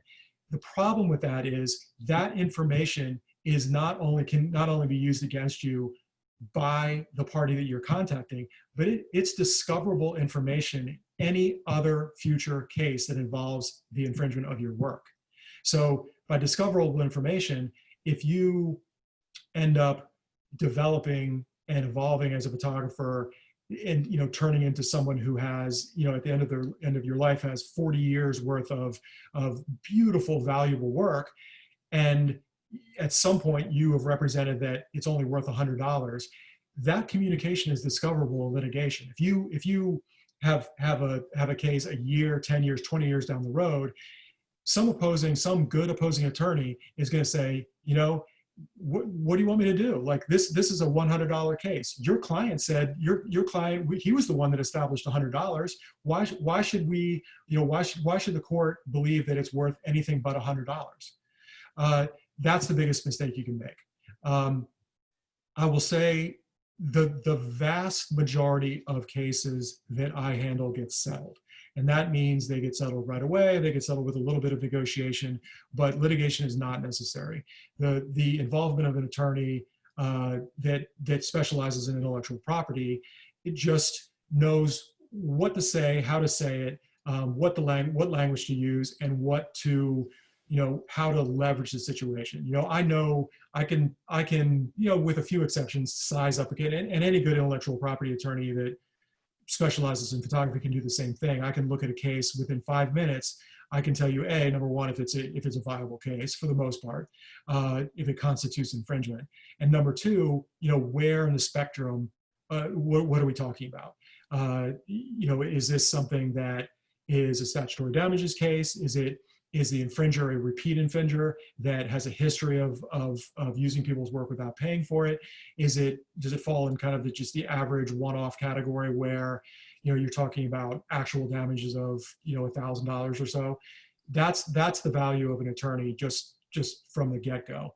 That I see so many cases, there are only so many patterns to infringement cases. The vast majority of infringement cases fall into the category of someone somewhere along the line noticed the photograph through searchable terms or stumbling upon it that they liked. They made a screen capture of it, and now they want to utilize it in some way that would otherwise require it being properly licensed. That's 90% of the infringement world.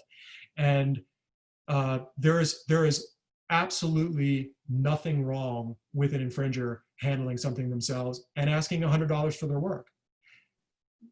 But there are actual ramifications for doing that. And the big picture is that you devalue everybody else's work, not just yours. As a photographer, I used to counsel my younger colleagues all the time in, some things are worth walking away from.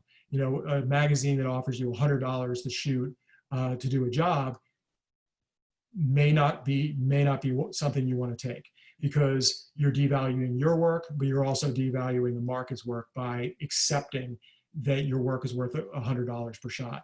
It's not exactly the same thing, but if as a copyright holder whose work is infringed, if you establish the value of the infringement as at $100, you're kind of stuck with that for a while, unless you figure out a way to establish a much higher value to your work. And not only that, an infringer, and this is from firsthand experience, can then use that against somebody else. They can say, well, we paid $100 for this image. What do you want? We use it the exact same way. Why is this image more valuable than this? And you can see how the value of original quality photography can very quickly go down and down and down. So that's all. And the only other thing I'd add is the value of working with a firm like mine or some other intellectual property attorney is that my office has a history of litigating. We litigate a small percentage of the total cases that we handle and we settle, but the value of a firm that litigates is that any halfway diligent opposing counsel knows that. There's a federal database of all cases that are searchable by party name and date and attorneys. So any enterprising opposing counsel, the first thing he or she probably does is look up their opposing counsel to see whether or not they actually litigate cases. If you're a firm that doesn't litigate cases, that just threatens people, you're gonna get far. I mean, you're not gonna get as far. That's the value of a firm that litigates. And Harold can tell you, we litigate, when necessary. We litigate small cases on principle, because it's not only the right thing to do, but it sets a standard for infringers that would otherwise discard a claim that is on the relatively low end of the spectrum with the idea that they're never going to sue us. So there's a value to litigation is a colossal waste of time and resources, but it is required. I mean, that's just the way that the legal universe works. David, you raise, I believe, an extremely good point that we as photographers are all in this together, and that it's in everybody's interest to see everybody not accept infringements lightly. And I want to say from my own personal experience that if you have David Deal as an attorney, you are in very good hands. I'm going to lead off questioning with one of my own. How long do the rights conferred by a copyright last? With my copyrights, how long are my kids, after I'm no longer here, going to be able to enjoy them?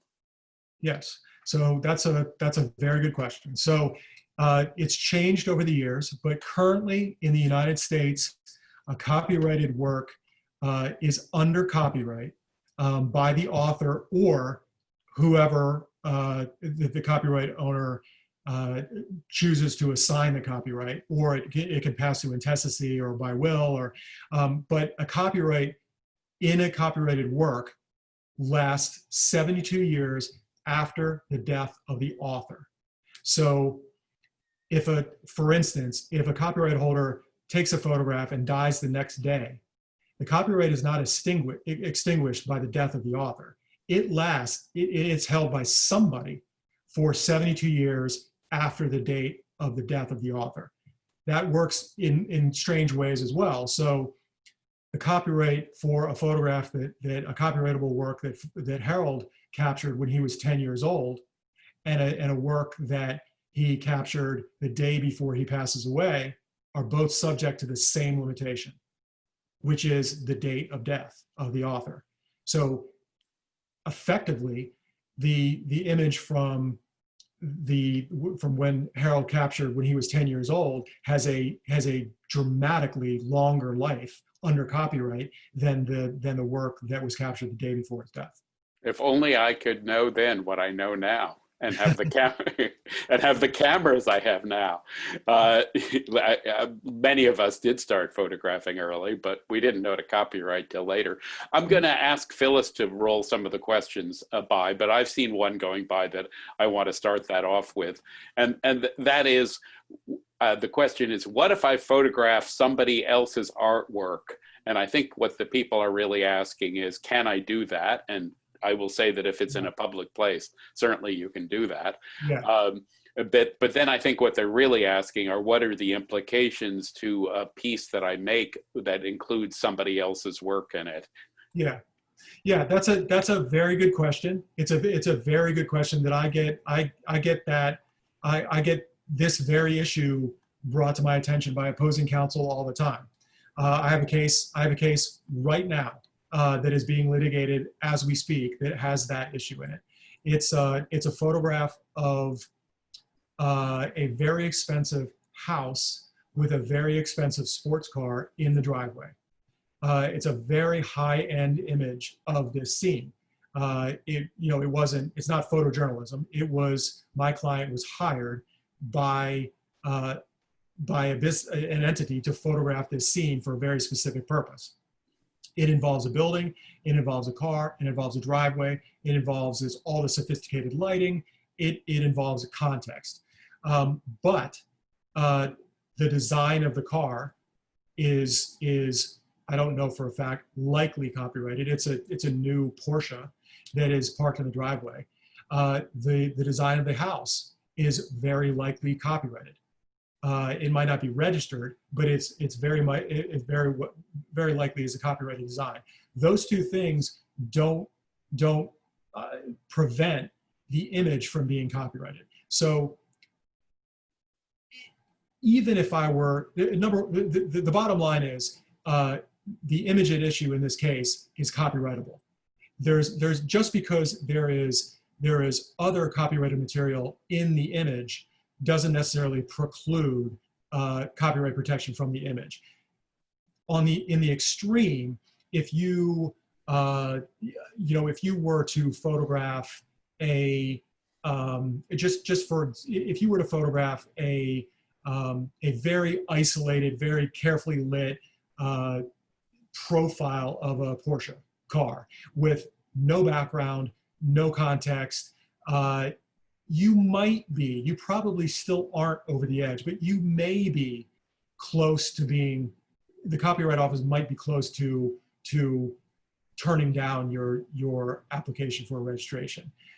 The important thing to remember is, if you have, as an artist, if you have made certain decisions, whether or not it's by cropping, lighting, timing, black and white or color, texture, if you have contributed to and made decisions based on your expertise that result in a certain anything, drawing, painting, photograph, it's likely to be original. Just because it includes other copyrighted works doesn't necessarily mean that it's infringing upon that copyright. It's brought up all the time by opposing counsel. Well, your client didn't get permission to photograph the Porsche from the copyright holder. Well, no, but it's also by virtue of it's a photograph of a scene on the street with a house that has all of these other decisions that go into the creation of this original work. That does not preclude a photograph from being copyrightable. But what about as a hypothetical, and I think this is what one of the people was asking, suppose they photograph a statue, presumably someplace public without permission, and then they go and sell a print of it. Does the creator of the statue have any rights in that case? Maybe, but unlikely, Okay. quite honestly. I mean, if even if the photographer, I mean, if it's a small part in a a kind of a street scene, absolutely not. If the photographer has isolated it to the point where there's no context, and it is a virtual, pixel by, I mean, it is a precise rendering of the sculpture, maybe. But still, there's all of these other decisions. I mean, the bottom line is, it's not the statue. It's not a copy of the statue. Right. Copyright is copying the work. So unless you are reproducing a sculpture of that sculpture, You're it's okay. most likely copyrightable, the image. And certainly if it's in the context of a street scene, or there are other things, there's so many other things that make the image not a violation of some other's copyright. Chester wants to know, if he sees a still life and recreates it exactly, is he committing copyright infringement? So this is a very good question, and a timely one. So there's a possibility that by doing that, you are committing copyright infringement. It's very, very narrow. The only case on record that deals with recreating an image to the point where the two photographs put side to side are like indistinguishable. That is the only case that I know of that is good law that doesn't concern actual copying. So in this case, it's a very famous case, and I forget the title of it, but it concerns an overhead photograph of like a B-2 bomber, like on a tarmac with it's very stylized, and it's very black and white, very, very severe. And the circumstances were the infringer wanted to license the image and couldn't pay for it, and kind of balked at it, and then hired somebody to take the exact same image, like to the frame, and the new photographer did a really good job, but it wasn't an exact copy because they didn't copy the original image, but they effectively reproduced with precision the original. That's set to be that was held to be infringement. Anything less than that is likely not. So if you come across something and you like the way it looks, and you feel like doing something that looks remarkably similar to that, then you are certainly running a higher risk of infringement, being found to be infringing, than if you didn't see the original image and just happened to recreate the same scene. But it still favors the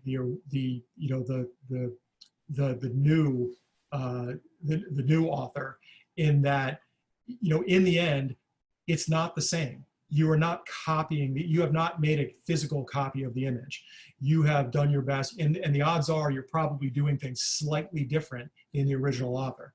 You're in a different location, you have different, whatever. If you're doing a still life of fruit or objects, they're different objects. You're in a different location, you have a different equipment, you have different lighting, it's a different time of the year, you have different sensibilities.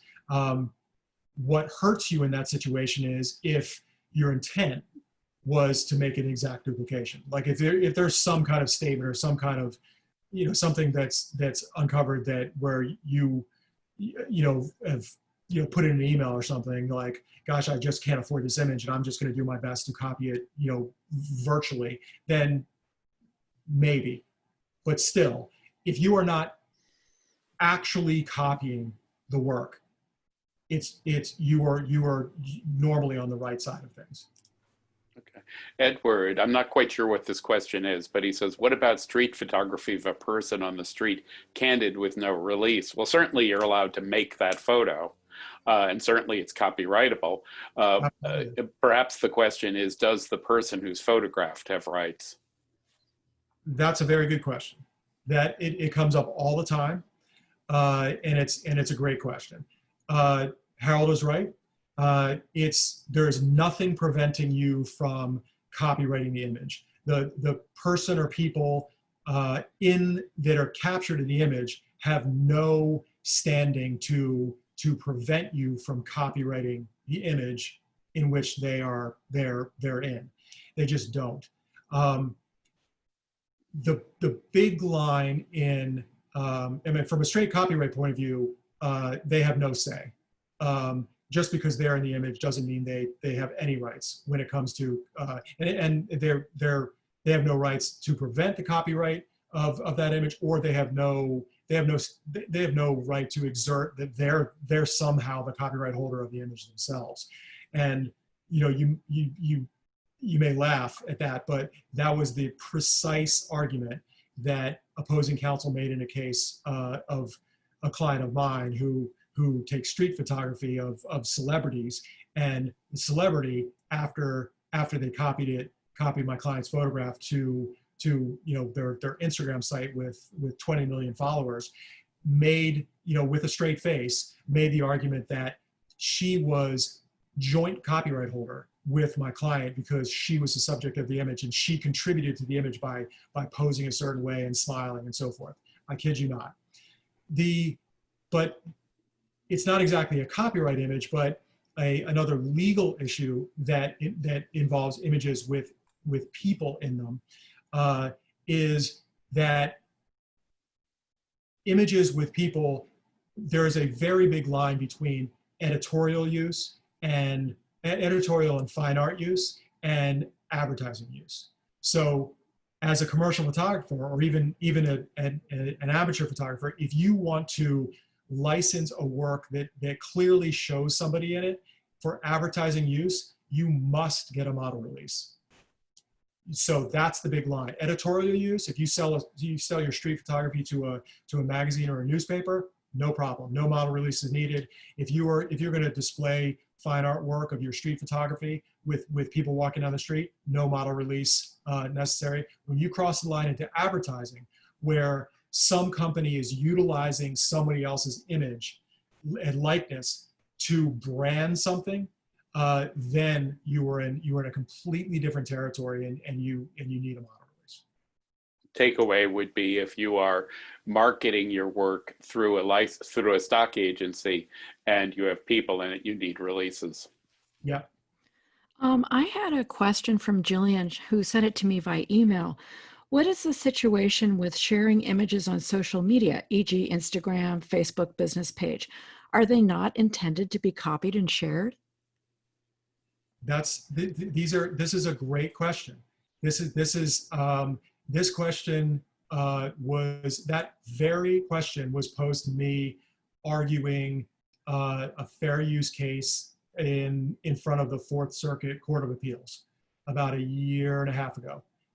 One of the justices asked me that exact question. So the answer is, current copyright law states that if you copy something without license or permission, it's infringement. Now, her question was, well, isn't there an implicit license by people that post their things on social media that the recipient of those images, or the recipient of or the viewer of the image that's been posted on some sort of social media platform has a license to recopy that?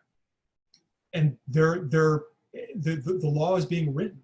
Kimba Wood, who, for people that are Harold and my age, who was a potential nominee for the Supreme Court vacancy during Clinton, she happens to be a sitting district court judge in New York now. She weighed in maybe 9 months or a year ago that said, when people post things to Instagram, they're giving an implied license for further copying. And she's way out on the fringe. That's a district court opinion by one judge in one circuit. It's certainly not the consensus, but it's an open issue. There has not been a definitive holding on whether or not it constitutes. Now, the social media companies, to protect themselves, have wording, and in their license or in their terms of service, it says anything you post to our platform, you are providing Instagram or Facebook with a license to do whatever they want with the image. as a photographer, as a commercial photographer, I'm not sure I would take that trade-off. That the Flickr is not that way. But when push comes to shove, you know, if you post your images to Instagram or Facebook, they can argue. They might not win, but they can argue, well, you know, you knew the rules, and we can do it with what we want. Whether or not it's an implied license for somebody else to copy it, it's unclear. I certainly don't regard posting my images to social media, to Instagram or Flickr or any place else, as a license to anybody. I understand the terms of service regarding Instagram. They can use it for their own purposes, but I put a copyright notice under every image I post, and I regard myself and most other professional photographers, I believe, as on the horns of a dilemma. If you don't post them, nobody ever knows who you are, so you really have to. But that doesn't mean I don't want, I'm not giving up control or granting any kind of licenses to my work. And I don't think that's a fair outcome, and I don't think it will be the outcome when this is fully resolved. Yeah. Guys, we're pulling past 2 hours right now, so maybe a couple more questions and we'll call it a day. Hey, Phyllis, you got a couple Yeah. of good ones, and then let's say thank you so much to David for an incredible presentation. Sure. Here's one from John. What if you sell your copyrighted image as fine art and the purchaser uses it for a commercial purpose? Okay. So these are all like, we've covered probably the top 5 issues with copyright, and this is another one. So this is, I will say, this is the hardest, it's the hardest legal concept in copyright for people to understand, which is the physical manifestation of the original work and the copyright are 2 completely different things. They are not the same. So if you purchase a photographer's limited edition print from a gallery, you own the physical print only. Copyright does not come with it. And what that means is you do not have the right to do anything you want with that print. You can display it any way you want to. You can throw it, you can ball it up and throw it in the trash can. You can invite 100 people over to a party and have them buy it and look at it. You can sell it, but you can't make copies of it and use it for any other purpose. That's infringement, because you have bought a physical copy of that. It's no different than buying a digital copy of someone's image. Now, anything can be negotiated. So, you know, it's possible that you buy a fine art print from somebody and you negotiate that you purchase the copyright too. That is a possibility. That is a very, very unlikely possibility. But the 2 things are distinct from one another. So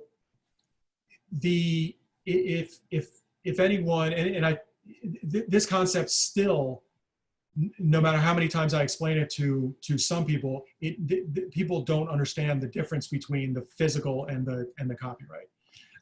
The case, a very, very large case that I've worked on, the Vivian Maier case, which is a case of these found negatives from 50 years ago, many of which were never printed and never developed.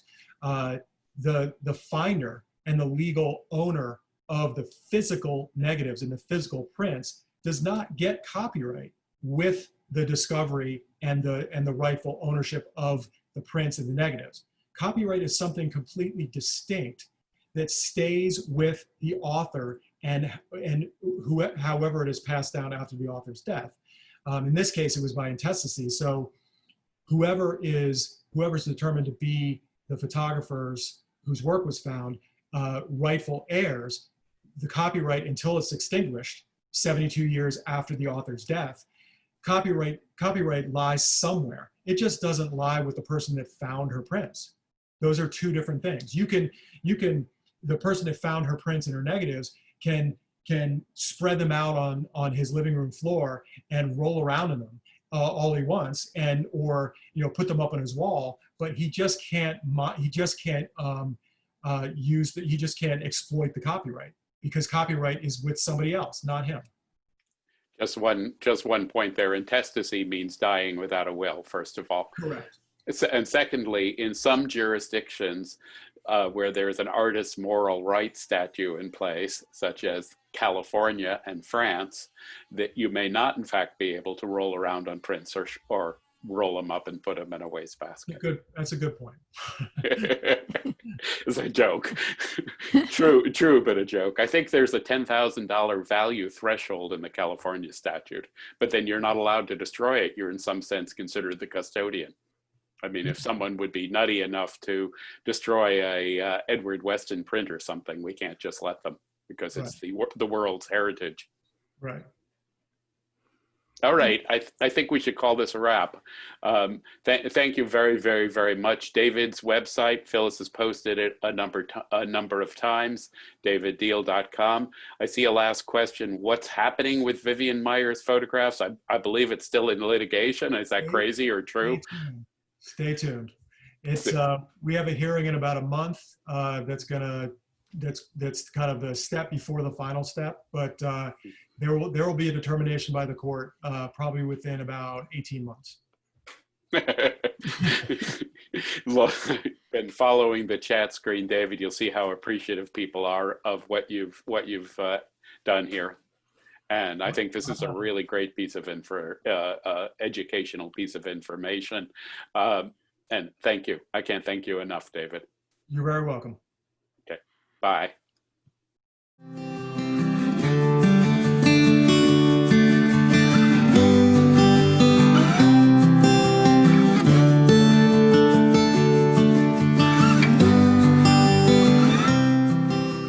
I hope you enjoyed this video and found it informative. Be creative and stay mighty.